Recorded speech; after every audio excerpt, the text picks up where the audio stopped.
오늘의 말씀의 제목은 그리스도인에게 나타나야 할 필수 정서라는 제목입니다. 정서라는 단어는 이모션, mood 혹은 이모션, 이렇게 영어로 그렇게 말할 수가 있어요. 감정, 그런 뜻입니다. 그리스도인의 감정 생활, 정서 생활.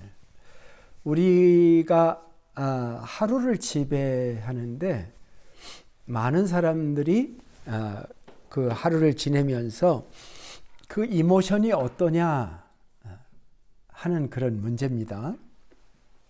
옛날에 어떤 셔츠를 하나 제가 보았는데요. 교인 중에 캠프그라운드에서 그 옷을 파는 분이 한 분 계셨습니다. 페어 같은 데에서 옷을 파시는데 한번 그 사이트에 갔더니 여러 티셔츠가 있는데 그 중에 하나가 하얀색에 여기에 여러 얼굴들이 있는 그런 셔츠였어요. 이렇게 쳐다보니까 이모션이 표현되어 있어요. 뭐 우울, 뭐 여러 가지 감정이 아마 영어 단어 30-40개 저렇게 표현하는구나, 저거구나 이렇게 느꼈던 적이 있습니다. 그 중에 기억하는 것이 frustration 또는 exhaust, 그 탈진이라고 할까요? 그 얼굴 표정에 나타나 있는 거예요. 여러분, 우리 그리스도인은 어떤 표정을 가지고 살아야 될까요? 표정이라고 하는 것도 괜찮습니다. 우리 그리스도인들은 엄중해야 될까요? 근엄해야 될까요? 아주 무게 있는 모습을 보여야 될까요? 네. 언젠가 어떤 책을 하나 봤는데 예수님의 얼굴을 그려놨는데 그 예수님의 얼굴이 아주 파한대소하고 있는, 파한대소가 뭡니까? 크게 웃는 거죠. 근데 얼굴을 깨트린 거예요. 점잖하게 웃는 게 아니라 활짝 웃는 거죠. 주름살도 있고. 근데 이 파한대소한 얼굴을 처음 보면서 약간 충격 같은 게 있었어요.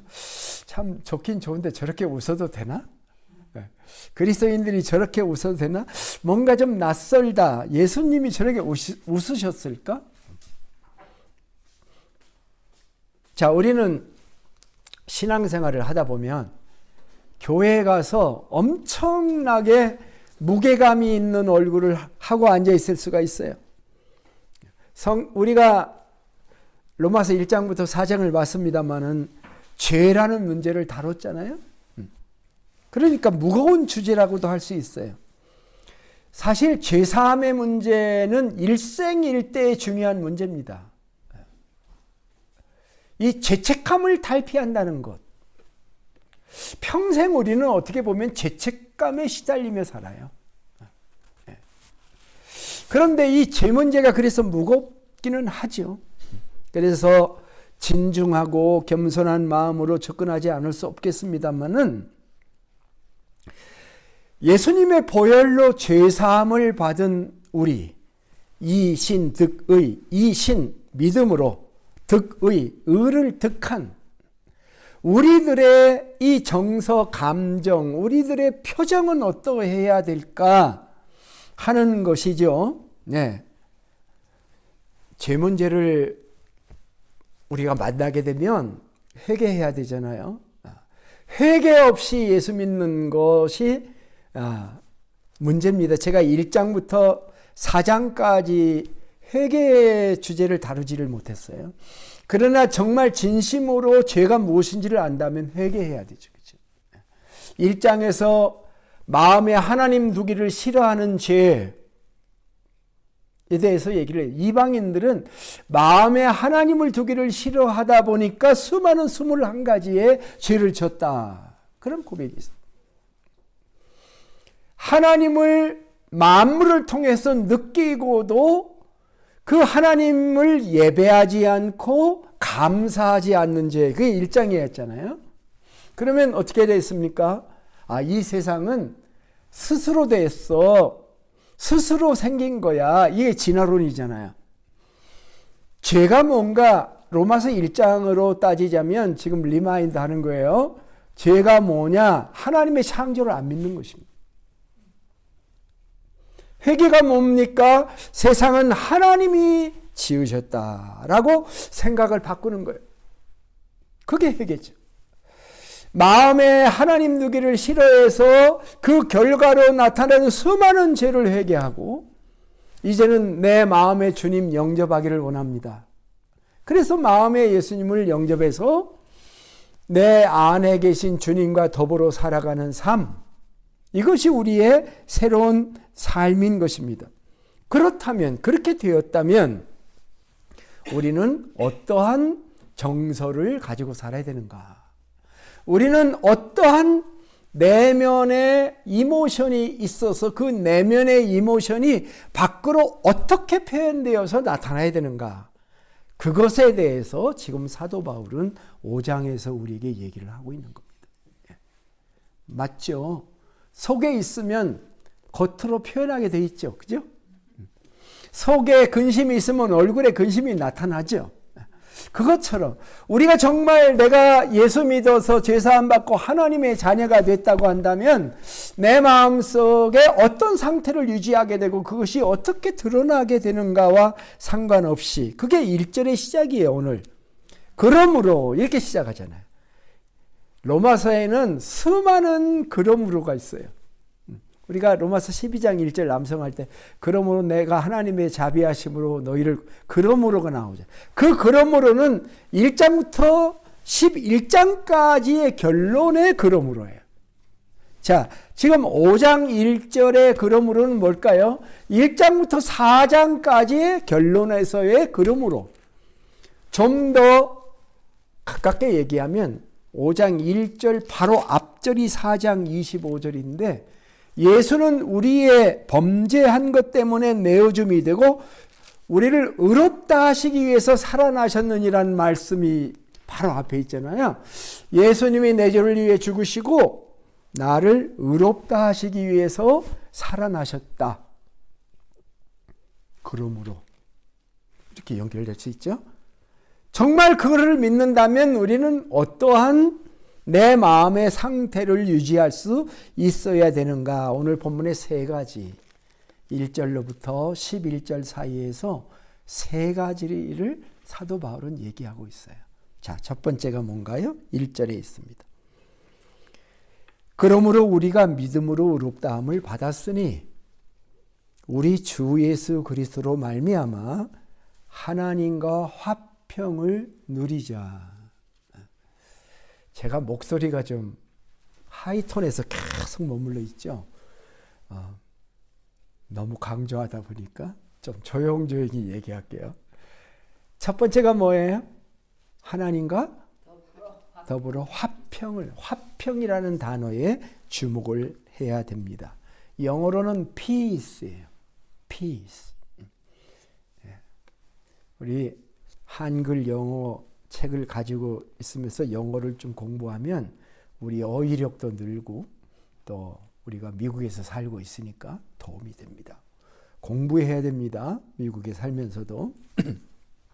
자, 그런데 peace 뭐 거꾸로 읽어도 괜찮아요. 거꾸로 읽으면 화평, 앞에서 읽으면 평화.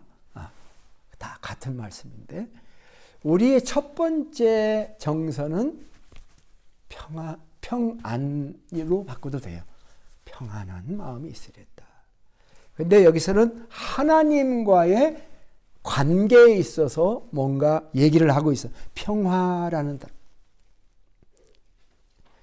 오늘날 이 세상은요, 평화에 굶주려 있어요. 이 세상은 정말 불안정합니다. 미얀마에서 강도 7.7의 지진이 어젠가 나가지고 1600명이 몰살해서 죽었어요. 7.7이면 엄청나게 생각해요. 정말 이 세상은 불안정해요. 가난도 있고 질병도 있고 지진도 있고 기후변화와 전쟁 같은 일들로 인해서 사람들은 불안해합니다.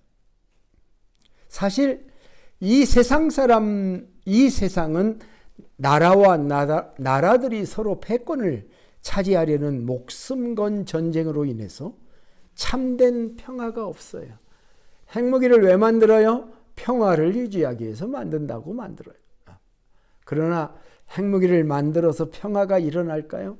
한순간에 한 사건으로 말미암아서 이 땅은 어떻게 될런지 마지막을 향해 달려간다고 볼 수도 있는 것입니다. 그런데 지금 사도는 믿음으로 의롭다 하심을 얻은 사람들은 하나님과의 관계에서 평화를 가진 사람이다.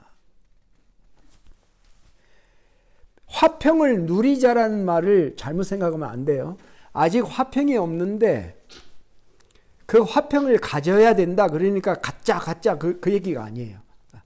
영어 성경의 표현은 We have peace with God. 우리가 하나님과 평화를 가졌다라는 얘기예요. 가질 것이다가 아니에요. 이미 지금 가지고 있다는 겁니다. 믿음으로 의롭다함을 얻었기 때문에 그 자체가 하나님과의 평화라. 그런 말씀을 우리에게 해주고 있는 것입니다. 이 평화는 몇 가지 특징이 있습니다. 하나님과의 관계에서 오는 평화예요. 전에 주님을 몰랐을 때는 우리는 하나님과의 관계가 형성되어 있지 않아요. 깨어져 있던 관계입니다. 이 평화라는 단어의 히브리어는 샬롬입니다. 샬롬.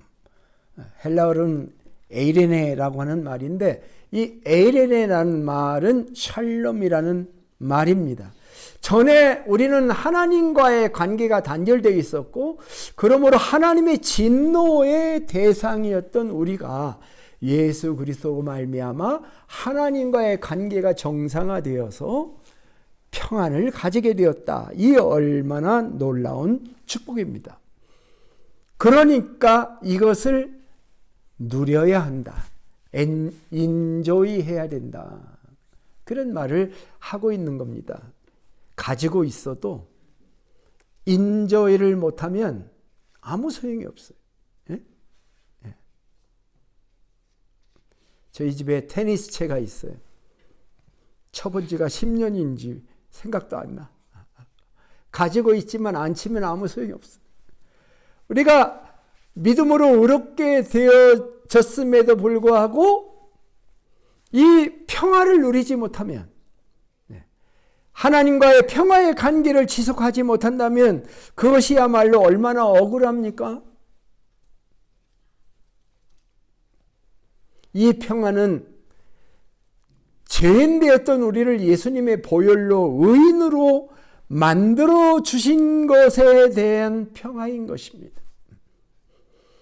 예전에는 내 죄로 말미암아 불안했어요.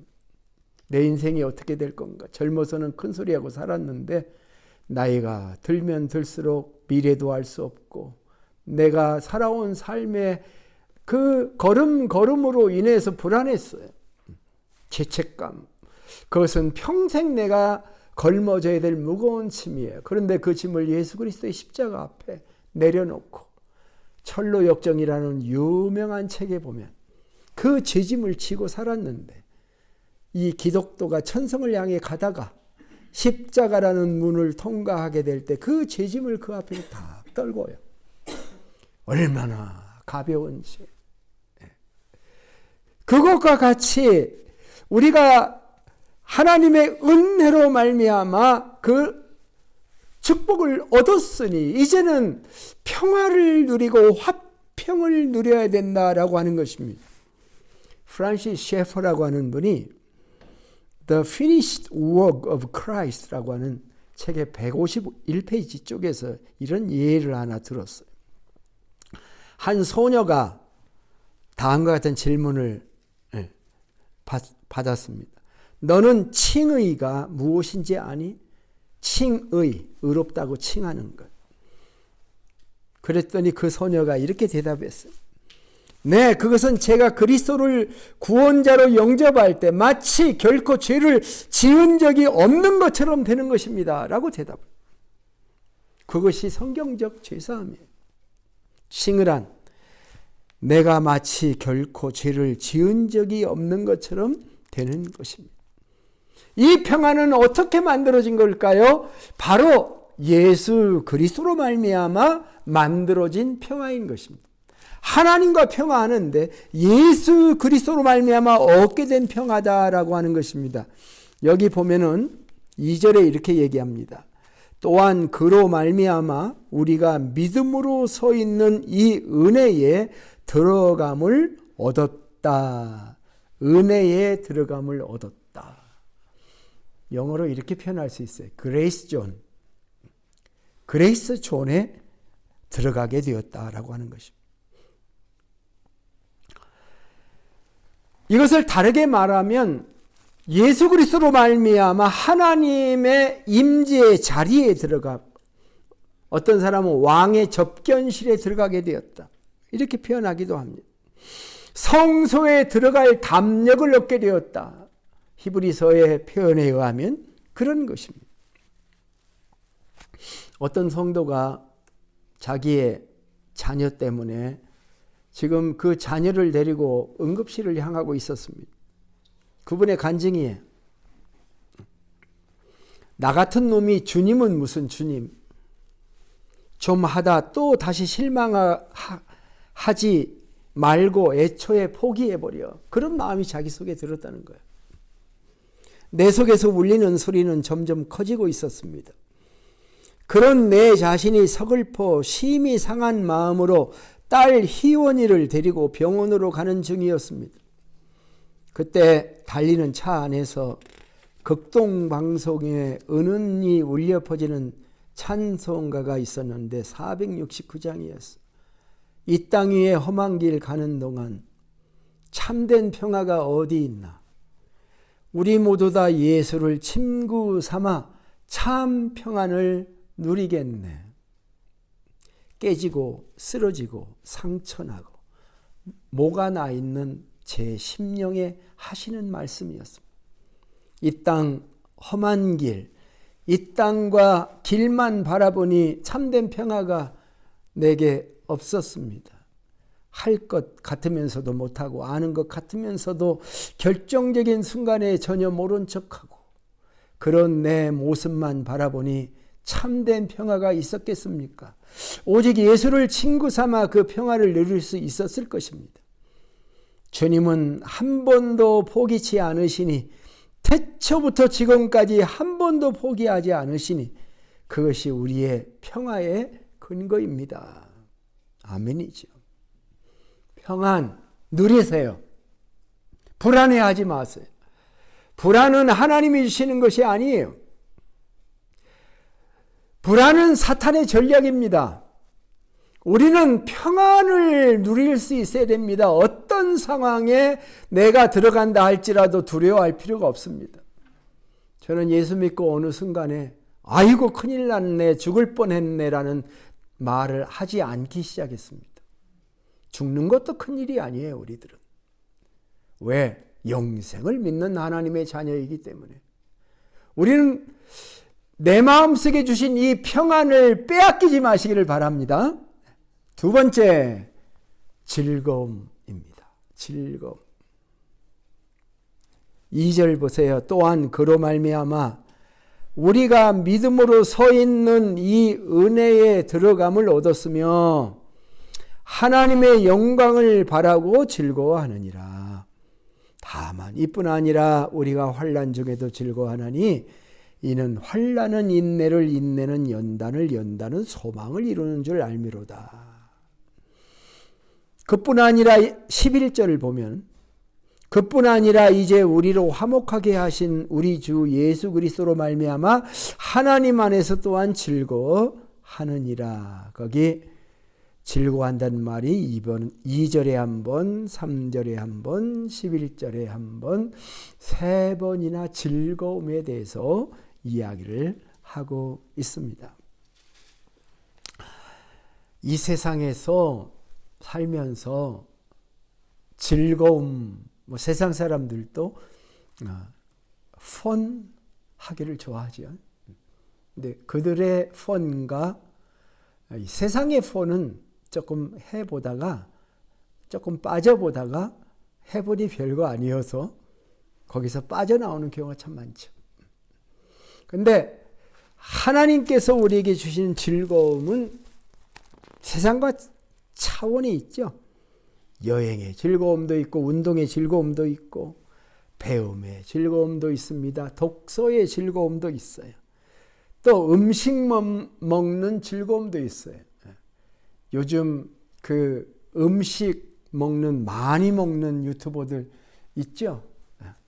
근데 건강상의 문제가 생겨서 더 이상 나는 이걸 안 합니다. 그러잖아요. 그죠? 예. 엄청나게 먹어 치우더라고요. 근데 그렇게 먹다가 살겠어요? 쇼잉해서 돈을 벌 수 있겠지만. 이 세상의 즐거움은요, 내 건강에 따라서 바뀌고, 결국은 놀 수밖에 없는 즐거움입니다.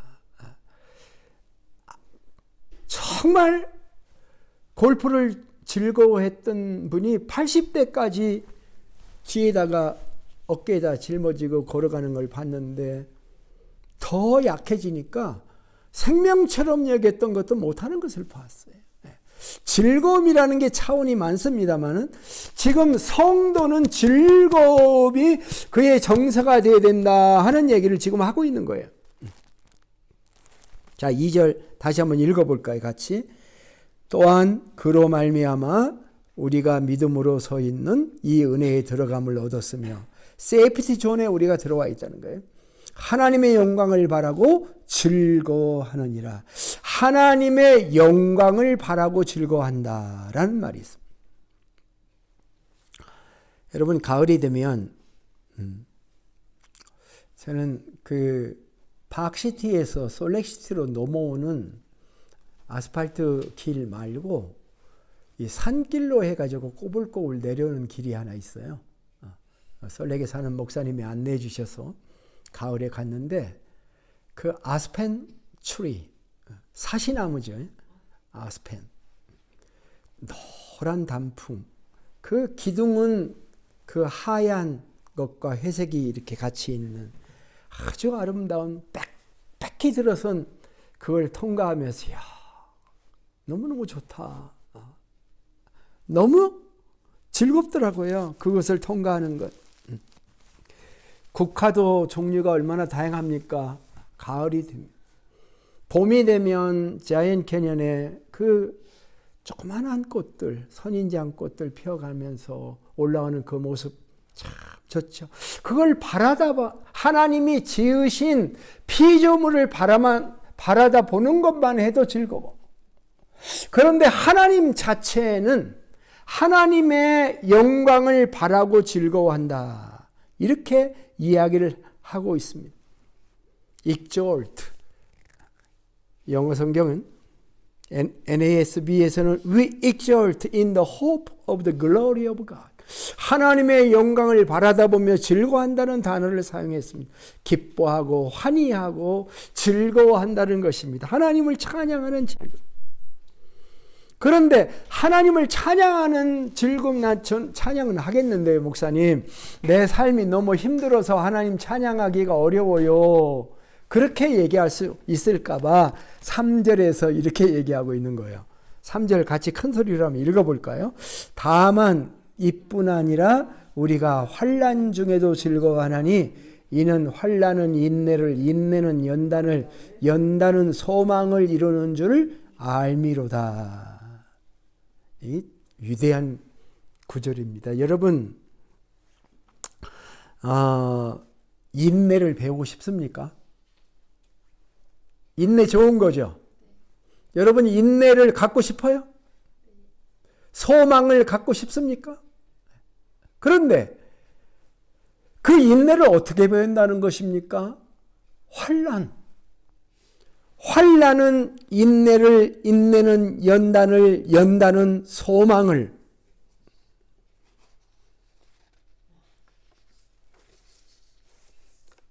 제가 언젠가도 한번 얘기했죠. 목사님, 우리 아이가 인내심이 없어요. 인내심 좀 빨리 가질 수 있도록 해주세요. 그게 말이 안 맞는 말이죠. 인내라는 게 빨리 생기는 게 아니다, 그 말이에요. 환난이 인내를 만들어내고 인내가 연단을 이루고 그 연단의 과정을 통과할 때 참 소망을 가지게 된다. 그러니까 환난이 와도 기뻐해야 된다. 지금 그 얘기하고 있는 거잖아요. 예? 말씀 그대로잖아요. 우리는 즐거워해야 되는데 하나님의 영광을 바라고 즐거워해요. 그런데 현실에서도 환난 가운데서도 즐거워할 수 있는, 환난 중에도 즐거워하느니. 왜 환난 중에 즐거워해요? 환난이 그냥 환난이 아니야. 인내와 연단과 소망을 이루는 환난이에요. 내가 받는 환난이 쓸모없는 환난이 절대 아니다. 왜냐하면 말씀을 쭉 따라가 보면은 하나님의 사랑까지 쭉 연결됩니다. 하나님은 우리를 사랑하시는 하나님이기 때문에 내가 받는 환난이 그냥 환난이 아니야 라고 말씀하고 계신 거잖아요. 그렇죠? 자, 이것이 그리스도인의 기쁨입니다. 즐거움입니다. 우리는 쉽지 않죠. 그죠? 환난 속에 있으면 즐겁지 않습니다. 그래서 인상 쓸 수밖에 없어요. 그런데 우리 그리스도는 어떻게 돼야 돼요? 우리도 똑같은 인간이에요. 똑같은 정서를 가질 수밖에 없는데 다만 다른 게 뭡니까? 환난은 인내를, 인내는 연단은, 연단은 소망을 이루는데 우리의 소망이 부끄럽지 않는 것은 하나님의 사랑이 우리 마음속에 부은 바 됩니다. 그러니까 우리는 훨씬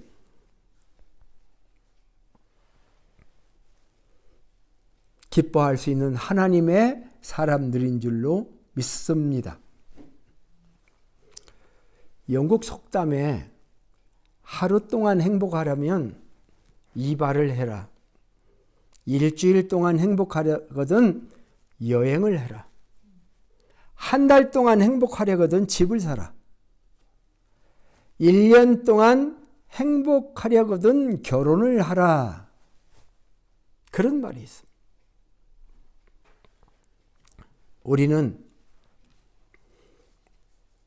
평생에 행복하고 감사하고 기뻐할 수 있는 삶을 살 수 있는 비결이 있는데 항상 기뻐하고 쉬지 말고 기도하고 범사에 감사하라는 그 가운데서 막 기도가 있어요. 기도하면 항상 기뻐할 수도 있고 범사에 감사할 수도 있어요. 기도해 보면 이 모든 게 하나님의 은혜이고 하나님의 축복이라고 하는 것을 다시 깨닫게 되는 것이죠. 우리는 우리 안에 믿음이 있기 때문에 평생을 기뻐하며 내 안에 계신 그리스도로 말미암아 내가 나 혼자 사는 것이 아니라 내 안에 그리스도가 사시는 것이기 때문에 여호와를 기뻐하는 것이 너의 힘이니라. 느헤미야 8장 10절에 보면은 느헤미야는 그렇게 얘기해요. 힘은 에너지 드링크를 먹는 것도 힘이겠지만 하나님을 기뻐하는 것입니다. 내 뜻대로 굴러가지 않을지라도 하나님은 나를 여전히 사랑하시고 환난은 인내를, 인내는 연단은 소망을 이룬다 하는 하나님의 뜻 가운데에서의 환난이라는 믿음을 가지고 나아갈 수 있는 주의 백성들이 되시기를 축복합니다. 기뻐해야 돼요. 마지막으로 5절부터 8절의 말씀을 중심으로 보면은 사랑입니다. 사랑. 자, 첫 번째는 뭐라고 그랬어요? 그리스도인의 정서 첫 번째 평안, 평화, 화평. 두 번째는 기쁨. 기쁨. 하나님의 영광을 바라고 즐거워해야 돼. 그날을 바라보며 즐거워해야 돼.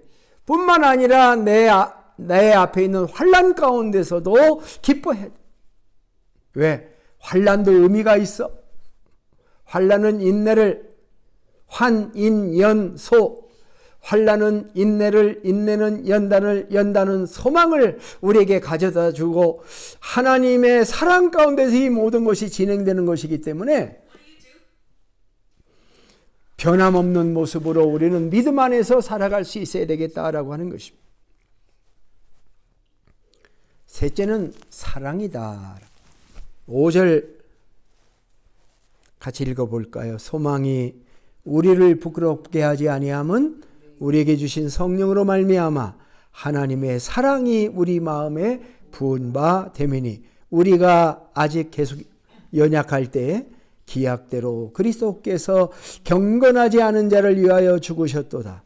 의인을 위하여 죽는 자가 쉽지 않고 선인을 위하여 용감히 죽는 자가 혹 있거니와 우리가 아직 죄인 되었을 때에 그리스도께서 우리를 위하여 죽으심으로 하나님께서 우리에 대한 자기의 사랑을 확증하셨느니라. 자, 확증이라는 단어를 우리가 볼 수가 있습니다. 확실히 증거했다는 말이 확증입니다. 도장 찍는 거예요. 어떤 사건에 대해서 확실히 증거하는 것입니다. 마지막 세 번째 구원받은 자의 정서는 사랑입니다. 우리는 사랑의 정서를 가지고 삽니다. 인간은 사랑을 갈구하며 살아가는 존재입니다. 사랑의 충만함을 경험하는 것, 그것은 어떻게 보면 우리의 삶의 목표와도 같은 것입니다. 사람과 사랑은 미음하고 이응의 차이예요. 그죠? 사람의 삶이라는 것은 사랑이다. 그렇게 말씀하고 있기도 합니다. 그런데 하나님의 사랑이 우리 마음에 부어져 있다고 5절은 얘기한 것입니다. 부어져 있다. pouring. 부었다는 거예요. 쏟아 넣다라는 것입니다. 하나님의 사랑이 우리 안에 쏟아 부어진 것입니다. 우리 마음속에 하나님의 사랑이 흐른다는 것입니다. 성령께서 우리 마음에 하나님의 사랑의 스림을 흐르게 만들어 주셨다. 그렇게 얘기하기도 합니다. 그 옛날 올드 복음성가에 내게 그 바다 같은 사랑, 내게 바다 같은 사랑 넘치네라는 그런 찬양이 있는 거죠. 지하수가 흐르듯이 저 큰 산맥에 그 물의 수맥이 또 흐릅니다. 수맥이 흐르듯이 우리의 삶 속에 하나님의 사랑이라고 하는 수맥이 흐르고 지하수가 흐르는 것과 같습니다. 그런데 이 사랑이, 하나님의 사랑이 우리 안에 확정되었다. 우리가 보통 인간의 사랑을 얘기할 때 우리가 누구를 사랑한다고 하는 것을 한번 생각해 보십시오. 사랑한다고 하는 것은 일반 세상에서는 좋은 것을 사랑하는 겁니다. A라는 사람과 B라는 사람이 사랑했을 때 내가 가지지 않고 있는 어떤 것을 가지고 있는 것을 보고 사랑이 시작되는 경우가 대부분입니다. 나는 성질이 되게 급한데 저 상대방은 굉장히 그 인내심이 많고 그러면 서로 맞는 것입니다. 틀려서 맞는 것입니다. 그러니까 내가 가지지 않고 있는 것을 가지고 있는 것을 볼 때 사랑이 스타트되는 거예요.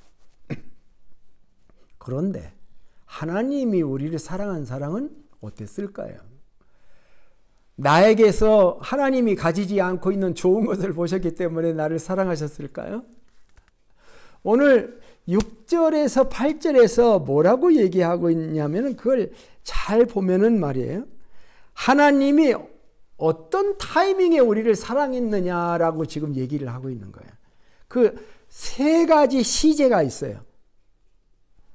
6절에 보면은 뭐라고 얘기했냐면 경건치 않은 이라는 뜻이 있습니다. 내가 경건치 않을 때 나를 사랑하셨다. 그 다음에 연약할 때가 먼저군요. 6절에 보면 우리가 연약할 때, 이 연약하다는 것은 남자 여자 비교할 때 여자가 좀 연약하다 그런 연약한 게 아니라 더럽다라고 하는 그런 죄와 상관된 얘기입니다. 그 연약할 때에 경건치 않을 때라는 말이 있고요. 8절에 보면은 무슨 의미가 있냐면 우리가 죄인 되었을 때. 여러분, 이 사랑은 세상에 없는 사랑이에요. 누가 죄인을 사랑합니까? 누가 이 세상에 가장 못난 모습을 보고 사랑을 시작합니까? 그런데 하나님의 사랑은 내가 극단적으로 나쁜 상태에 있을 때, 연약할 때, 죄인 되었을 때, 그리고 원수 되었을 때라는 단어도 있어요. 원수 되었을 때. 하나님이 나를 사랑하신 그 사랑의 포인트는, 그래서 우리가 이것을 안다면 하나님이 나를 사랑하지 않으실 거야. 왜냐하면 내가 지난주에 하나님이 기뻐하시지 않는 것을 했거든. 그러니까 하나님이 나를 사랑하지 않으실 거야 하면서 고개 푹 숙이고 우리가 주님 앞에 나올 때가 있는데, 하나님이 나를 사랑하신 처음의 포인트는 그런 때가 바로 그런 때였다라고 하는 거예요. 그러니까 우리가 주님의 보혈 의지에서 죄사함 받은 하나님의 백성인데, 하나님이 어떤 때 나를 사랑하셨는가, 물론 우리의 믿음이 자라나야 되죠. 그래서 옛날 상태보다 더 나아져야 되는 건 맞지만, 하나님은 처음에 나를 사랑하셨던 그 사랑의 포인트가 바로 그러한 때였기 때문에 이 하나님의 사랑을 우리가 깊이 깨닫는 게 필요하다라고. 사도 바울은 에베소서 3장에서 여러분이 사랑 속에서 뿌리를 받고 털을 잡아서 모든 성도와 함께 그리스도의 사랑의 넓이와 길이와 높이와 깊이가 어떠함을 깨달을 수 있게 되고 지식을 초월하는 그리스도의 사랑으로 알게 되기를 빕니다. 그리하여 하나님의 모든 충만하심으로 여러분이 충만해지기를 바랍니다. 이렇게 말씀을 우리에게 했던 것입니다. 이 세상의 사람들은 평화를 얻으려고, 또 기쁨을 얻으려고, 사랑을 얻으려고 온 세상을 방황하고 있습니다. 그러나 그것은 인간에게서는 찾을 수가 없습니다.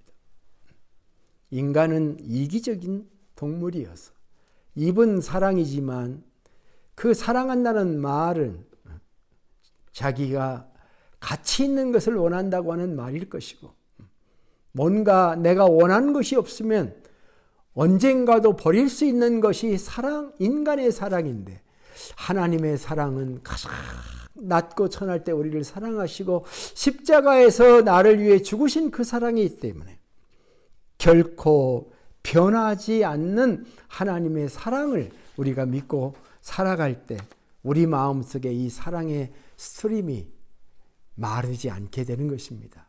주님은 여전히 나를 사랑합니다. 갈라디아서 2장 20절 아까도 암송했습니다. 나를 사랑하사 나를 위하여 자기 자신을 버리신 하나님의 아들을 믿고 사는 게 믿음이다. 하나님의 사랑을 믿고 사는 게 그리스도인이기 때문에 내 안에 이 사랑이 머물러 있고 이 사랑이 있기 때문에 이 사랑을 표현하면서 살아가는 것, 이것이 그리스도의 삶이다라고 하는 것입니다. 말씀을 정리해 봅시다. 사도 바울은 1장부터 4장까지 이신득의 교리를 쭉 전파해 왔습니다.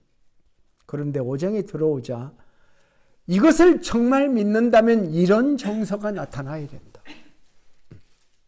세 가지를 우리에게 얘기해 주었습니다. 평화와 기쁨과 사랑. 의롭다 하심을 얻어 하나님의 자녀가 되어서 하나님과 화목하고 하나님과 교제할 수 있는 평화, 그 평안, 마귀도 뺏어갈 수 없는 그 평안.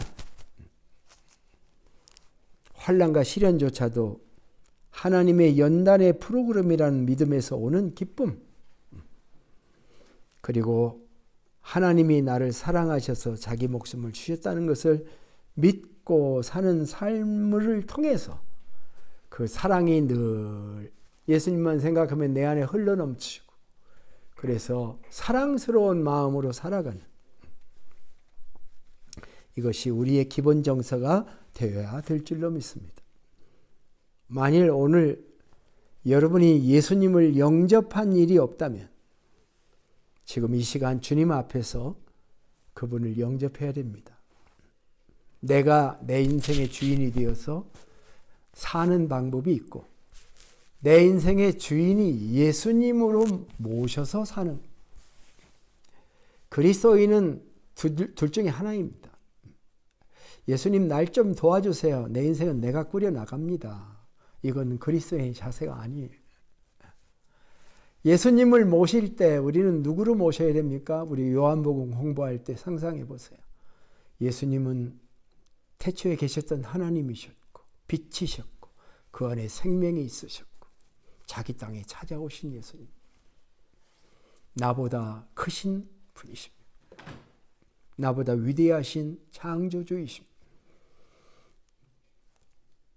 만일 이 땅의 대통령인 트럼프가 우리 집에 와서 살고 싶다면, 내가 초청하면 와서 우리 집에 산다면 난 초청할 겁니다. 그러면 우리 집이 달라지겠죠. 동네가 다 달라질 거예요. 그렇죠? 근데 트럼프는 좀 변덕이 많아서 오면 골치 아프질 것 같습니다. 그래서 오는 걸 환영하지 않습니다. 그러나 우리 하나님이 내 안에, 우리는 주님을 내 안에 모셔드려야 됩니다. 그게 영접입니다. 모셔드리되 웃방에 잠깐 들른 방문자로 모시면 안 됩니다. 이게 어려운 파트. 내 삶의 중심으로 그분을 모셔드리는 것이 영접입니다. 하나님 대접을 해야 됩니다. 주님 대접을 해야 됩니다. 우리가 입으로 주님이라고 부르면서 내가 여전히 주인입니다. 이것은 표리 부동한 것입니다. 우리는 주님을 내 안에 영접해서 주님이 내 안에 살면 그때부터 나는 새로운 삶을 살 수밖에 없고, 나는 그분에게 순종해서 사는 삶을 사는 것. 이것이 그리스도의 삶입니다. 주님이 내 안에 들어오시면 내 안에 평안을 주시고, 두려워하지 말라, 놀라지 말라, 내가 너와 함께 하겠다라고 말씀합니다. 그분을 주님으로 영접하십시오. 이게 그리스도인 되는 길입니다. 내 죄를 고백하고, 내가 지금까지 주님 없이 살았습니다. 내가 주인이 되어 살았는데 이것이 내 삶의 결과입니다. 이제 주님을 내 마음속에 영접하겠습니다 하고 주님을 내 마음에 인정하고 그분에게 순종하며 살아가는, 이것이 우리 그리스도인의 삶이고, 그럴 때에 우리 마음속에 평안과 기쁨과 사랑이 넘쳐나게 되는 것이니, 예수님을 한 번도 영접한 일이 없다면 지금 이 시간 주님 내 안에 들어오셔서 나를 다스려 주세요 라고 기도해야 될 것입니다. 그런데 내가 주님을 이미 영접한 경험이 있습니다. 그런데 돌이켜보니까 그럼에도 불구하고 나는 내 마음에 평안도 없고 기쁨도 없고 사랑도 없습니다. 이렇게 될 때에는 어떻게 해야 되겠습니까? 어디서 잘못되었는지 자기 자신을 살펴보아야 합니다. 구원받은 자가 이런 정서를 가진 것은 어떤 의미에서는 포도나무가 포도 열매를 맺는 것처럼 내추럴이 되어져야 합니다. 물론 우리가 믿음으로 순종하며 결단하며 나아가는 것도 있어야 합니다. 내가 정말 복음을 깨달은 사람인지 그럴 경우 생각해 봐야 됩니다. 정말 예수님이 내 주인이신지 체크해 봐야 됩니다. 돌아가서 겸손히 어떤 문제 속에 주님을 초청하고 주님이 핸들해 주시기를 구하고 그 다음에 평안을 얻어야 됩니다. 우리가 그 사무엘상 공부할 때 한나 봤죠. 한나. 엘리 제사장이 축복하니까 그날부터 근심하지 않으니라. 자, 이 믿음이에요. 하나님의 말씀을 딱 받으면 그 말씀 의지해서 의심하지 않고 딱 믿고 근심을 떠나보낼 때 아들이 왔잖아요. 이게 하나님의 축복입니다. 잠깐 기도하겠습니다. 만일 여러분이 복음을 깨닫고 주님을 영접했는데도 이런 것들을 소유하지 못했다면 그것은 여러분이 그것을 빼앗긴 것입니다.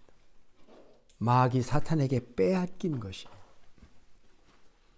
원통해야 됩니다. 다시 찾아와야 됩니다. 사탄은 우리가 근심하기를 원합니다. 우울해하기를 원합니다. 절망하기를 원합니다. 하나님은 나를 사랑하지 않으신다라고 생각하도록 우리를 유도합니다. 마귀 사탄은 환경을 통해서 우리가 평안을 누리고 기뻐하고 사랑을 믿고 사는 것을 방해하는 존재입니다. 예수님의 이름으로 물리치시고 물러가라고 명하시고 아버지 하나님께 돌아가서 그 말씀을 부여잡고 주님, 제가 바로 믿고 의지하고 나아가기를 원합니다. 기도하시기를 바랍니다. 이 시간 머리 숙이고 기도하며 내가 주님을 영접하지 아니했다면, 내가 주님을 나를 위해 죽으시고 부활하신 분으로만 믿는 게 아니라 나의 주님으로 영접하지 못했음을 용서해 주시옵소서. 내가 주님을 영접하기 원합니다. 이렇게 기도하시기를 바랍니다. 그리고 이미 주님을 영접하셨거든. 내 안에 계신 주님을 내가 고문관으로 삼고 필요할 때만 써먹는 이기주의적인 내 자신 용서해 주시옵소서. 주님, 이제 내 마음의 왕자에 좌정하시고 나를 다스려 주시고 나의 모든 삶을 이끌어 주시옵소서라고 고백하며 주님이 회복되기를 원합니다. 계시록 3장 20절에 교회를 믿는 그 교회의 성도에게 그렇게 얘기했잖아요. 볼지어다 내가 문 밖에 서서 두드리고 누구든지 내 음성을 듣고 문을 열면 내가 그에게로 들어가 그로 더불어 먹고 마시리라. 이건 성도에게 한 말입니다. 주님을 영접하고도 어느 순간 주님을 추방, 내 삶의 영역에 주님이 안 계신 것입니다. 모든 일에 주님이 연관되어져 있지가 않습니다. 우리 신앙생활이라고 하는 것은 나의 모든 삶에 주님이 연관되어야 합니다.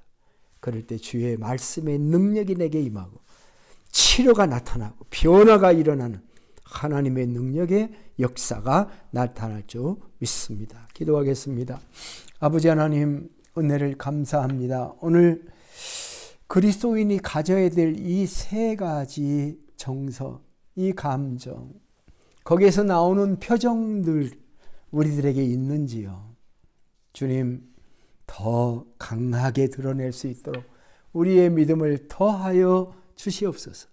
불안해하지 말고 낙심하지 말고 기뻐하며 환난 가운데서도 기죽지 않고 기뻐하며 살아갈 수 있게 해 주시고, 나를 위해 목숨까지 버려 나를 사랑하시고 죽으신 주님을 생각하며 사랑을 의심하지 않고 그 사랑의 그 강가에서, 강 속에서 기뻐하며 사는 주의 백성들 되도록 인도해 주시옵소서.